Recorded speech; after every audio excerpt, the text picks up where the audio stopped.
बंडू आंदेकरला निवडणूक लढवण्याची परवानगी कशी मिळाली असा सवाल कल्याणी कोमकर यांनी विचारलेला आहे। न्यायालयाच्या सूचनांचं पालन बंडू आंदेकरने केलेलं नाही। बंडू आंदेकरला विरोध कायम राहणार आहे असंही कल्याणी कोमकर यांनी म्हटलंय।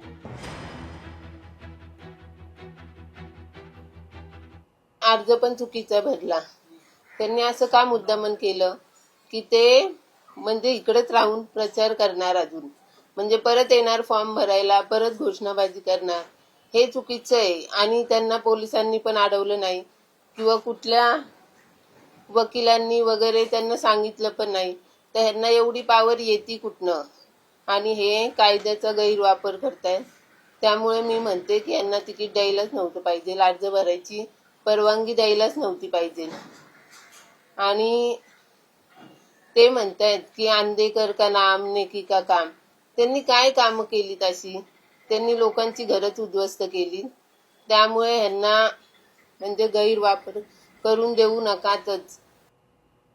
गडचिरोलीमध्ये आज पोलिसांच्या वतीनं आयोजित तिसरी महामॅरेथॉन स्पर्धा ऐतिहासिक ठरली आहे। 3 ते 21 किलोमीटर अशा वेगवेगळ्या गटामध्ये तब्बल 14,000पेक्षा जास्त स्पर्धकांनी नोंदणी केली होती। हा प्रतिसाद पाहून आमचा हुरूप वाढल्याचे या स्पर्धेचे मुख्य प्रायोजक असलेल्या लॉयन्स मेटलचे व्यवस्थापकीय संचालक बालसुब्रमण्यम प्रभाकरन यांनी म्हटलंय। तर अनेक वर्षांपासून दहशतीत राहणाऱ्यांना आता मोकळा श्वास घेण्याची संधी मिळत असल्याने हा प्रतिसाद मिळाल्याचे नक्षल अभियानाचे पोलीस महानिरीक्षक संदीप पाटील यांनी म्हटलंय।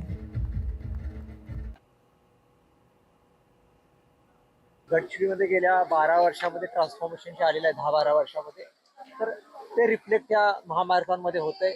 जो उत्साह मुलांच्या मध्ये आहे, जे डीप मधले इंटिरियर मधली मुलं इथं आलेले आहेत, आतापर्यंत त्यांनी दहशतीच्या सावटाखाली आयुष्य पाहिलेलं आहे आणि हे त्यांना आज गडचिरोलीमध्ये मोकळा श्वास घेण्याची एक संधी मिळते। त्यांच्या स्वप्नांना बळ देण्याचं कार्य या महामार्गातून आणि गडचिरोली महोत्सवाच्या माध्यमातून आपण करतो।